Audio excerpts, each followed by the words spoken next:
ఎన్నికలు పెట్టాలంటే కాంగ్రెస్ ముఖ్యమంత్రికి కాంగ్రెస్ పార్టీకి భయమయ్యి ఇలా తప్పించుకొని పారిపోతా ఉన్నారు. చూస్తా ఉన్నారు మీరు. ఇవాళ పొద్దున్నే పేపర్ల వార్త ఉన్నది. సహకార సంఘాలకు ఎన్నికలు పెట్టాలా, రైతులకు నిజంగానే ముఖ్యమంత్రి గారు కాంగ్రెస్ ప్రభుత్వం ఏదైనా మంచి చేసింటే సహకార సంఘాలకు ఎన్నికలు పెట్టి ఉండాలి. ఈరోజు రైతు దినోత్సవం కూడా, జాతీయ రైతు దినోత్సవం ఈరోజు. ఈ జాతీయ రైతు దినోత్సవం రోజు ఒక రైతు బిడ్డగా నేను ముఖ్యమంత్రి గారిని అడుగుతా ఉన్నా, నీకు నీ ప్రభుత్వానికి ఏమైనా నిజాయితీ ఉంటే, నీకు నీ ప్రభుత్వానికి నిజంగానే వ్యవసాయదారులకు ఏమైనా మంచి చేసినామనే నమ్మకం ఉంటే, దమ్ముంటే సహకార ఎన్నికలు పెట్టమని చెప్పి గట్టిగా నల్లగొండ వేదికగా నేను డిమాండ్ చేస్తా ఉన్నా. తప్పించుకోవచ్చు కొన్ని రోజులు, అధికారం ఉంది కదా, నామినేషన్ల ద్వారా పదవులు నింపుకున్నాం కదా అనే ఒక తొంపుతో తప్పించుకోవచ్చు. కానీ వాళ్ళ రాష్ట్రంలో ఉన్న వ్యవసాయదారులందరూ, వ్యవసాయ కూలీలు కానీ వ్యవసాయదారులు కానీ అందరూ తీవ్రమైన కోపంతో ఉన్నారు. ఆ కోపం కొద్దిగా సర్పంచ్ ఎన్నికల్లో కనబడ్డది. సహకార ఎన్నికలు పెడితే రైతులు కర్రుగాల్చి వాత పెడతారనే భయంతో ఇవాళ నామినేటెడ్ పద్ధతుల్లో ఆ పదవులు నింపుకునే ప్రయత్నం చేస్తా ఉన్నాడు ముఖ్యమంత్రి గారు. 2 ఏళ్ళు అయిపోయింది. ఏం చేసిండ్రు 2 ఏళ్ళు ఈ ముఖ్యమంత్రి గారు? కాంగ్రెస్ ప్రభుత్వం కేవలం టైం పాస్, కాలక్షేపం కార్యక్రమాలు తప్ప ఏమీ లేదు. రోజుకొక లీక్ ఇస్తారు. ఇగో ఈ కేసు, ఆ కేసు, ఆ కేసు, ఈ కేసు. 2 ఏళ్లుగా కేసుల చుట్టూనే నడుపుతున్నాడు ప్రభుత్వాన్ని తప్ప ప్రజలకు పనికొచ్చే ఒక్క కార్యక్రమం కూడా లేదు. పోనీ ఆ కేసులన్న ధైర్యంగా పెడతాడా మొగోడిలాగా అంటే అది కూడా చేత కాదు.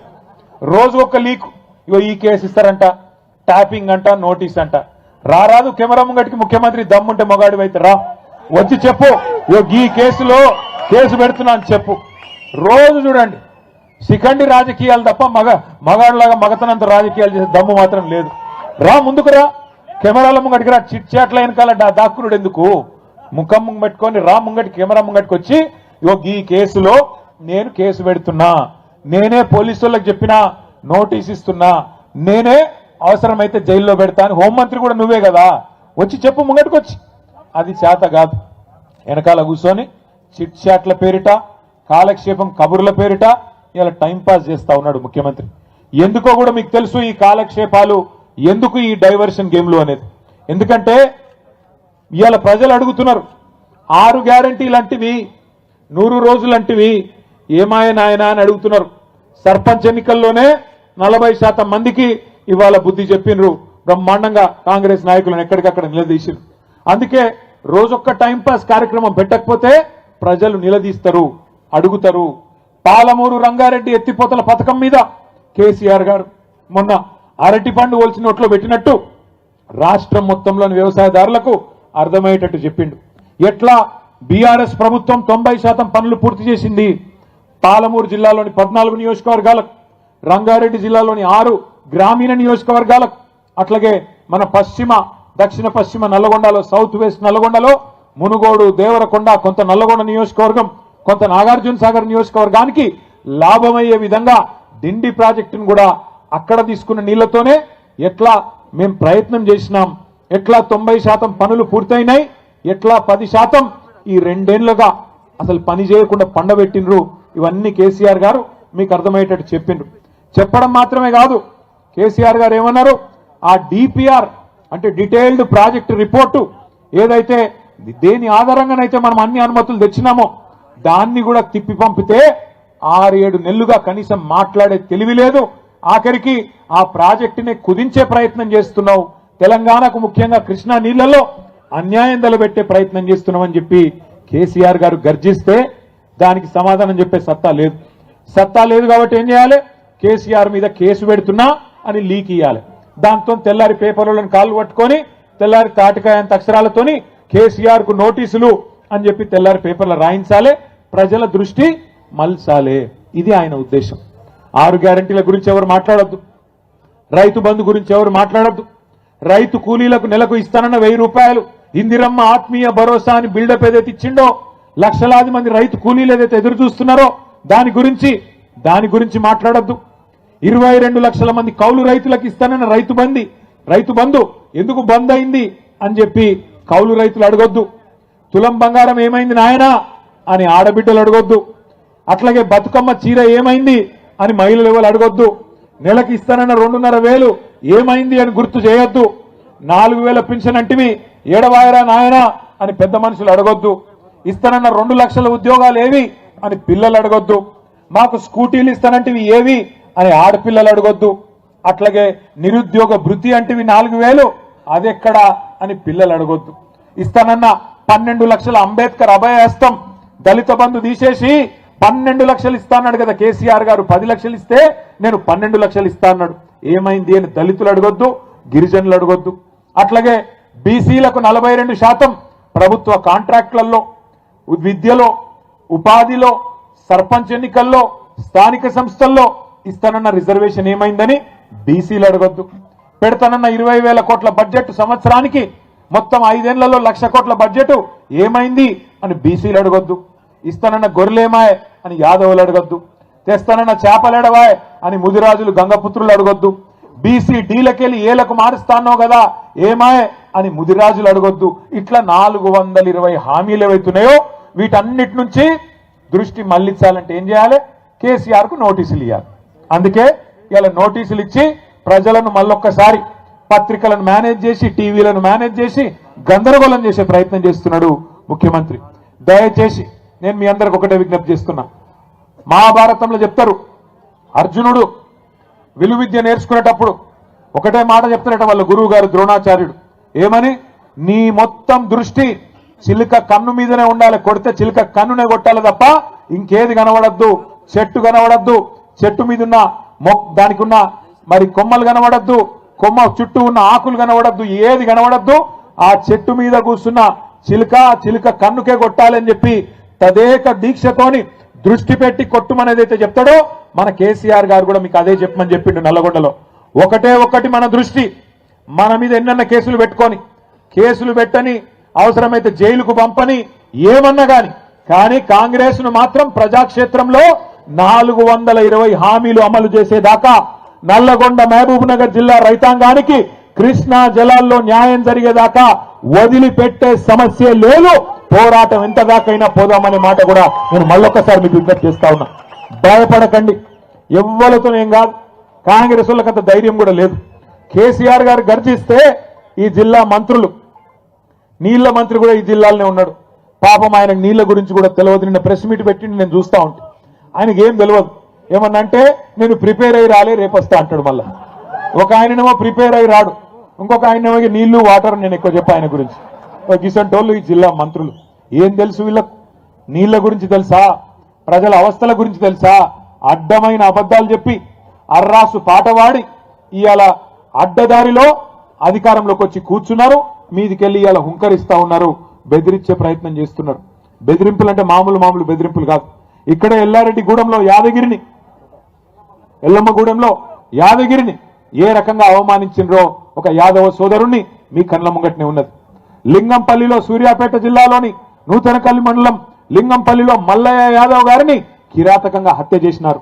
అట్లాగే చిన్న కాపర్తిలో ఇప్పుడే లింగయ్య గారు చెప్పినట్టు గెలిచిన వాళ్లను పోస్టల్ బ్యాలెట్లను లెక్క పెట్టకుండా ఓడించినట్టు ప్రకటించినారు. అట్లా చాలా గ్రామాల్లో, ఇక్కడ నారాయణపురంలో కానీ ఇంకా చాలా గ్రామాలలో ఇవాళ ఈ అరాచకంతో రీకౌంటింగ్ చేసి మొదలు గెలిచిన వాళ్లను తర్వాత ఓడిపోయిన వాళ్ళుగా ప్రకటించి ఆ రకంగా కూడా అన్యాయం చేసినారు. ఇవాళ బెదిరింపులు పనిచేయకపోవడంతో కొత్త కథ ఎత్తుకున్నారు. ఏమని? మీకు ఇందిరమ్మిన్లు ఇయ్యం, మీకు ఫలానాది ఇయ్యం, మీరు సర్పంచులందరూ మాతో వస్తేనే రేపటి రోజున మీకేమైనా ఉంటుందని చెప్తున్నారు. నేను మీ అందరికీ ఒకటే, గెలిచిన మా గౌరవ సర్పంచులకు, ఉప సర్పంచులకు ప్రత్యేకంగా నేను విజ్ఞప్తి చేస్తా ఉన్నా. ఒక్కసారి మీరు పరిస్థితి గమనించండి. గెలిచిన కాంగ్రెస్ ఎమ్మెల్యేలకే ఇవాళ దిక్కు లేదు అక్కడ. మీరు చూడండి, నేను చెప్పేది అబద్ధం కాదు. ఒక ఎమ్మెల్యే గారు, కాంగ్రెస్ ఎమ్మెల్యే నిజామాబాద్ జిల్లాలో, కామారెడ్డి జిల్లాలో, ఇక రేవంత్ రెడ్డి గారు నిధులు ఇస్తలేడు అభివృద్ధికి అని చెప్పి ప్రపంచ బ్యాంకుకు ఉత్తరం రాసిండు ఆయన. అయ్యా నాకు ఒక 100 కోట్లు ఇవ్వండి, మా ముఖ్యమంత్రి గారు పైసలు ఇస్తలేడు, అభివృద్ధికి పైసలు లేవంట అని ఆయన ఉత్తరం రాసుకున్నాడు. అట్లాగే ఇంకొక ఎమ్మెల్యే గారు, మహబూబ్ నగర్ జిల్లా ఎమ్మెల్యే గారు, కాంగ్రెస్ ఎమ్మెల్యే ఎన్ఎం శ్రీనివాసరెడ్డి, ఆయన కుల్లో చెప్తున్నాడు, కాంగ్రెస్ ఎమ్మెల్యేలకు పైసలు లేవు, ప్రభుత్వం దగ్గర డబ్బులు లేవు, మాకు పెళ్లిళ్లకు పేరెంటాలకు పోవడం తప్ప మాకు ఏ పని లేకుండా పోదు అని చెప్పి ఆ ఎన్ఎం శ్రీనివాసరెడ్డి గారు చెప్తా ఉన్నాడు. ఇది మీకు ఎందుకు చెప్తున్నా అంటే, గెలిచిన ఎమ్మెల్యేల పరిస్థితి ఇట్లా ఉన్నది. వాళ్ళు అనుకుంటున్నారు, కాంగ్రెస్ ఎమ్మెల్యేలు మేము అనుకుంటే సర్పంచులను ఇబ్బంది పెట్టగలుగుతామని వాళ్ళు అనుకుంటున్నారు. కానీ మీకు రక్షణగా నిలబడేది, మీకు రక్షణకు వచ్చేది, మీ హక్కులను కాపాడేది ఒకరే ఒక్కరు, డాక్టర్ బాబాసాహెబ్ అంబేద్కర్ రాసిన రాజ్యాంగమే మీకు ఇలా హక్కుగా అండగా నిలబడుతుందని చెప్పి మాట నేను విజ్ఞప్తి చేస్తా ఉన్నా. ఈ పైసలు ఏవైతే వాళ్ళు చెప్తున్నారో నేను ఇయ్యా ఇచ్చేస్తా అది చేస్తా అని ఎవడి అబ్బ సొమ్ము కాదు, ఎవడి అత్త సొమ్ము కాదు. ప్రజల పైసలు, పన్నుల రూపంలో ప్రజలు కట్టిన పైసలను మళ్ళీ తిరిగి వారి కోసమే ఖర్చు పెట్టడం ప్రజాప్రతినిధులుగా మన బాధ్యత. ప్రజాప్రతినిధులుగా ఇవాళ దేశంలో 5 అంచెల్లో ప్రభుత్వాలు ఉన్నాయి. ఢిల్లీలో కేంద్ర ప్రభుత్వం ఉన్నది, ప్రధానమంత్రి గారు, మంత్రి మండలి, ఎంపీలు ఢిల్లీలో ఉంటారు. రాష్ట్రంలో రాష్ట్ర ప్రభుత్వం ఉంటుంది, ముఖ్యమంత్రి గారు, మంత్రి మండలి, ఎమ్మెల్యేలు, ఎమ్మెల్సీలు రాష్ట్రంలో ఉంటారు. కొద్దిగా కిందికి వస్తే జిల్లా పరిషత్, ఇప్పుడు జిల్లా పరిషత్ లేదు కానీ జిల్లా ప్రభుత్వం జిల్లా పరిషత్ రూపంలో ఉంటుంది. ఇంకొద్దిగా కిందికి వస్తే మండల పరిషత్తు, మున్సిపాలిటీలు, ఇక్కడ మండల పరిషత్తు, అక్కడ మున్సిపాలిటీలు. ఇంకా కొద్దిగా కిందికి వస్తే గ్రామ స్థాయిలో గ్రామ పంచాయతీల్లో మీరే బాసులు. ఈ మాట ఎందుకు అంటున్నా అంటే రాజ్యాంగంలోనే అంబేద్కర్ గారు రాసినారు 5 అంచెల ప్రభుత్వం గురించి. ఈ 5 అంచెల ప్రభుత్వంలో రాష్ట్రానికి ముఖ్యమంత్రి ఎట్లనో గ్రామానికి సర్పంచ్ గారు అట్లా అనే మాట నేను విజ్ఞప్తి చేస్తా ఉన్నా. మీకు వచ్చే నిధులు మీకే వస్తాయి, మీ హక్కుగా. ఇదెవరో మీకు భిక్షమేస్తేనో ఎవరో మీకు ఇట్లా చేయి విధులిస్తేనో వచ్చేది కాదు. ఫైనాన్స్ కమిషన్ ద్వారా రాజ్యాంగం ప్రకారం ఇవాళ ఢిల్లీలో రూపాయి విడుదలైతే ఫైనాన్స్ కమిషన్ డబ్బులు 85 పైసలు డైరెక్ట్ గా గ్రామ పంచాయతీ అకౌంట్లకే వస్తాయి. 10 పైసలు మండల పరిషత్ అకౌంట్లోకి పోతాయి, 5 పైసలు మాత్రమే మీకు జిల్లా పరిషత్ అకౌంట్లోకి వస్తాయి. జిల్లా పరిషత్కు, మండల పరిషత్కు కొన్ని వేరే నిధులు కూడా వస్తాయి. కేసీఆర్ గారి ప్రభుత్వం ఉన్నప్పుడు ఏ రకంగా ఉండేది గ్రామాల పరిస్థితి ఒక్కసారి గుర్తు తెచ్చుకోండి.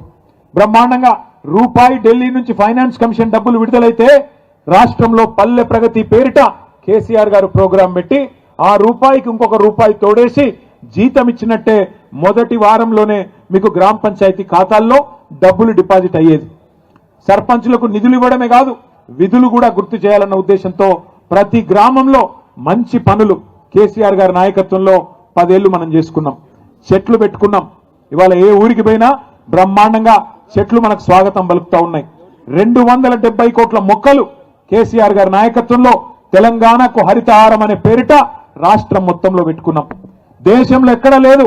ప్రతి గ్రామానికి ఒక నర్సరీ, ప్రతి గ్రామంలో ఒక నర్సరీ, ప్రతి గ్రామంలో చెత్తను సేకరించడానికి ఒక ట్రాక్టర్, ఆ మొక్కలకు నీళ్లు పోయడానికి మనం హరితహారంలో పెట్టిన మొక్కలకు నీళ్లు పోయడానికి ఒక ట్యాంకర్, అట్లాగే ఆ చెత్తను పారేయడానికి ఒక డంపింగ్ యార్డ్. మనుషులు చనిపోతే భారతదేశంలో ఎక్కడా లేదు. ప్రతి గ్రామంలో ఒక వైకుంఠ ధామం, అట్లాగే పిల్లలు ఆడుకోవడానికి క్రీడా ప్రాంగణం, పెద్ద మనుషులు తిరగడానికి ఒక పార్కు, పల్లె ప్రకృతి వనం. భారతదేశంలో ఎక్కడా ఒక గ్రామంలో ఇన్ని సౌలతులు లేవు. అందుకే కేసీఆర్ గారి నాయకత్వంలో తెలంగాణ పల్లెలను మనం అద్భుతంగా మార్చుకున్నాం. కాబట్టే భారతదేశంలో ఉత్తమ గ్రామ పంచాయతీలు ఎక్కడ ఉన్నాయి అని కేంద్ర ప్రభుత్వం లెక్కదీస్తే టాప్ 20 మొదటి 20 ఎక్కడున్నాయని లెక్కదీస్తే 20కి 20 తెలంగాణలో ఉన్నాయి కేసీఆర్ గారి నాయకత్వంలో అని కేంద్ర ప్రభుత్వమే మనకు కితాబిచ్చింది. 3% కంటే తక్కువ జనాభా భారతదేశంలో తెలంగాణది. కానీ ఉత్తమ గ్రామ పంచాయతీలకు అవార్డులు ఇస్తే జాతీయ పంచాయతీరాజ్ దినోత్సవం నాడు